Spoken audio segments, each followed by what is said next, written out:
পাকা আম দিয়ে যে এত মজাদার টিফিন রেসিপি তৈরি হয়, তাও আবার সম্পূর্ণ তেল ছাড়া। একটা তো দূরের কথা, 10টা খেলেও মন ভরবে না, এটা আমি গ্যারান্টি দিয়ে বলতে পারি। নমস্কার বন্ধুরা, শ্বশুর বৌমা রান্নাঘর অ্যান্ড ব্লগ চ্যানেলে সকলকে স্বাগত। তাহলে কি করে রেসিপিটি তৈরি করব সেটাই দেখে নেওয়া যাক। রেসিপিটি তৈরি করার জন্য প্রথমে এইখানে নিয়েছি দুটো বড় সাইজের পাকা আম। এবার আমগুলোকে কেটে নিয়ে ফিরে আসছি। এইখানে আমের খোসাটা ভালো করে ছাড়িয়ে নিয়ে তারপর আমের পিসগুলোকে ছোট ছোট টুকরো করে নিয়েছি।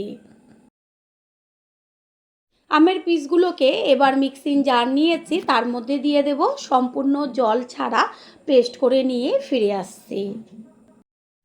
আমের পিসগুলো পেস্ট করে নেওয়া হয়ে গেল। এইখানে কোনো রকম একটুও কিন্তু দানা দানা ভাব নেই।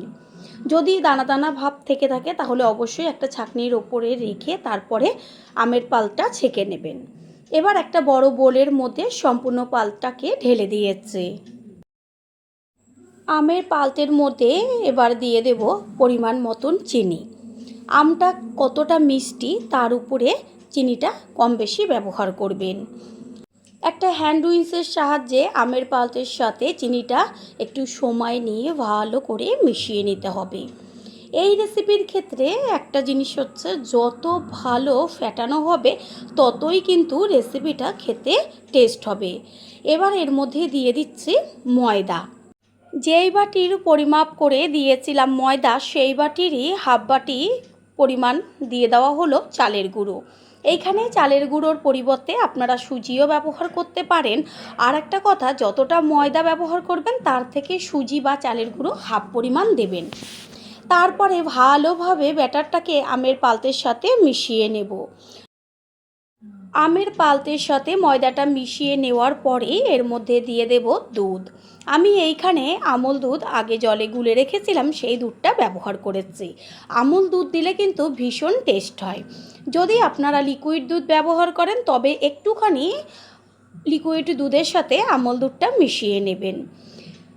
তারপর হ্যান্ড উইচের সাহায্যে একটু সময় নিয়ে ভালোভাবে এপাশ ওপাশ ঘুরিয়ে ঘুরিয়ে ব্যাটারটাকে তৈরি করে নিতে হবে। পাঞ্চে ভাবটা কাটার জন্য দিয়ে দিচ্ছি 1 চিমটে পরিমাণ লবণ। লবণ কিন্তু একদমই বেশি ব্যবহার করবেন না। তারপরে আবারও হ্যান্ড উইচের সাহায্যে ভালো করে মিশিয়ে নেব। দেখলাম ব্যাটারটা ঘন, সেই কারণে আরেকটু দুধ দিয়ে দিলাম। একেবারে বেশি দুধ দেবেন না, অল্প অল্প করে দুধ দিয়ে ব্যাটারটাকে গুলে নিয়ে তারপরে যদি প্রয়োজন হয় আবারও দুধ দিয়ে একইভাবে ব্যাটারটা তৈরি করবেন। এটা সুন্দরভাবে ব্যাটারটা গুলা হয়ে গেছে। এবার একটা ঢাকনা দিয়ে 30 মিনিটের জন্য রেখে দেব।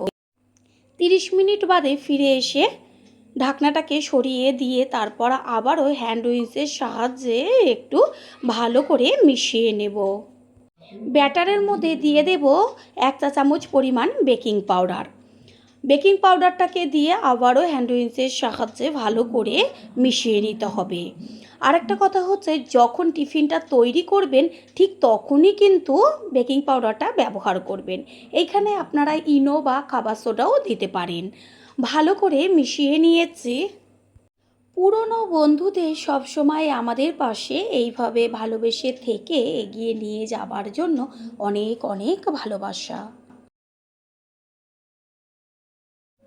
ব্যাটার একদম তৈরি হয়ে গেছে। আমি একটা ডুবো হাতা নিয়েছি আর তার পেছনটার দিক থেকে দেখিয়ে দিচ্ছি যে ব্যাটারটা কতটা ঘন বা কতটা পাতলা রাখতে হবে। দেখাই যাচ্ছে একটা মোটা লেয়ার পড়েছে। এটা এইখানে থাক। অন্যদিকে গ্যাসের ওভেনে আমি একটা তাওয়া বসিয়েছি। তাওয়াটাকে প্রথমে ভালো করে গরম করে নেব। আর চেষ্টা করবেন ননস্টিকের তাওয়াই ব্যবহার করতে। যে কোনো ননস্টিকের কড়াই হোক বা ফ্রাই প্যান হোক, তাতে কি হবে, তেল একদম লাগবে না। এই যে প্রথমে আমি একটু তেল দিয়ে মানে সাদা তেল দিয়ে ব্রাশ করে নিচ্ছি, আর কোনো রকম তেল ব্যবহার করব না। এবার ডুবো হাতায় করে আবারও ব্যাটারটা একবার নেড়ে চেড়ে নিয়ে তারপরে আস্তে করে তাওয়ার মাঝখানে এক জায়গায় ছেড়ে দেব। দেওয়ার সাথে সাথেই দেখা যাচ্ছে যে কত সুন্দর একদম জালিদার হয়ে যাচ্ছে। তারপর একটা ঢাকনা চাপা দিয়ে দেব। এতে কি হবে, যেমন ফুলবে তেমন জালিদার হবে। দেওয়ার সাথে সাথে গ্যাসের ফ্লেমটা একদম লোতে রাখতে হবে, না হলে নিচের দিকটা পুড়ে যাবে। এবার 3 থেকে 4 মিনিট হওয়ার পরে ঢাকনাটা সরিয়ে দেখিয়ে দিচ্ছি যে কতখানি ফুলে উঠেছে আর সম্পূর্ণটা জালিদার হয়ে গেছে। আস্তে করে এবার উল্টে দিতে হবে ওপরের পিঠটা হবার জন্য। দুই পিঠেরই কালার এত সুন্দর হবে, দেখা মাত্রই ছোট থেকে বড় সকলেরই জিভের থেকে জল পড়ে যাবে আর মুখে দেওয়া মাত্রই একদম মোমের মতন গলে যাবে। নিচের পিঠটাও হয়ে গেছে, এবার উল্টে দেব। ঠিক এইভাবে এপিঠ ওপিঠ করে টিফিনগুলো তৈরি করে নেব। এটা সম্পূর্ণটা হয়ে গেছে, একটা নামিয়ে নিলাম। আবারও একইভাবে আরেকটা কথা, যতবার দেবেন ততবারই কিন্তু ব্যাটারটাকে হাতার সাহায্যে একটু নেড়েচেড়ে নিতে হবে।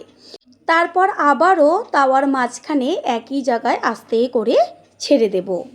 গ্যাসের ফ্লেমটা প্রথমে একটু হাই করে দিয়ে তারপর সাথে সাথে লোয়ে করে দিতে হবে। আর একটা কথা হচ্ছে, কোনো রকম তেল আমি ব্যবহার করিনি, আপনারা চাইলে অবশ্যই তেল একটু দিয়ে নিতে পারেন। কত সুন্দর জালিদার হয়েছে দেখা গেল। আবারও কিন্তু ঢাকনাটা চাপা দিয়ে দিয়েছি। একটু বাদে ঢাকনাটা সরিয়ে দিয়ে নিচের পিঠটাকে উল্টে দেব সেমভাবে ওপরের পিঠটা হবার জন্য। এত নরম তুলতুলে হবে, আমি বারবার বলছি একবারের জন্য হলেও ট্রাই করবেন। মুখের থেকে স্বাদ যাবে না, পরে এসে কমেন্ট করে জানিয়ে যাবেন যে কতটা টেস্টি হয়েছিল। এটাও দুই পিঠই খুব সুন্দর ভাজা হয়েছে। একইভাবে এটাকে নামিয়ে ফেলবো। ভিডিওটি যে যেইখান থেকে দেখছেন অবশ্যই আপনারা কমেন্টের মাধ্যমে জানাবেন। আপনাদের ধন্যবাদ জানাতে পারলে সত্যি আমরা কিন্তু ভীষণ ভীষণ আনন্দিত হব। প্রথমবার যারা আমাদের চ্যানেল ভিজিট করছেন তাদের আন্তরিক শুভেচ্ছা ও অনেক ভালোবাসা। আমাদের রেসিপিগুলো যদি ভালো লেগে থাকে সাবস্ক্রাইব করে দেওয়ার অনুরোধ রইল ও পাশে থাকা বেল আইকনে ক্লিক করলে পরবর্তী ভিডিওগুলো সবার আগে আপনাদের কাছে পৌঁছে যাবে। একটা করেও করতে পারেন, আবার যেহেতু তাওয়াটা অনেকটা বড় সেই কারণে আমি 3টে করে নিচ্ছি।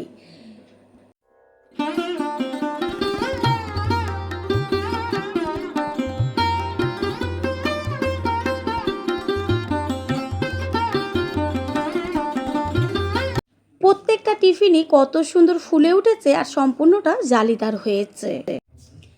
সবগুলোই খুব সুন্দরভাবে ফুলছে, দেখাই যাচ্ছে যে একদম খুন্তি দিয়ে চাপ দিলে পরে পুরো গোল গোল হয়ে যাচ্ছে। দুই পিঠই খুব সুন্দর ভাজা হয়েছে। এগুলোকে নামিয়ে নিয়ে ফিরে আসছি। তৈরি হয়ে গেল আজকে টেস্টি মজার একটা রেসিপি। আশা করি রেসিপিটি ভালো লাগলো, আর যদি ভালো লেগে থাকে একটা লাইক কমেন্ট পারলে একটা শেয়ার করে অবশ্যই জানাবেন।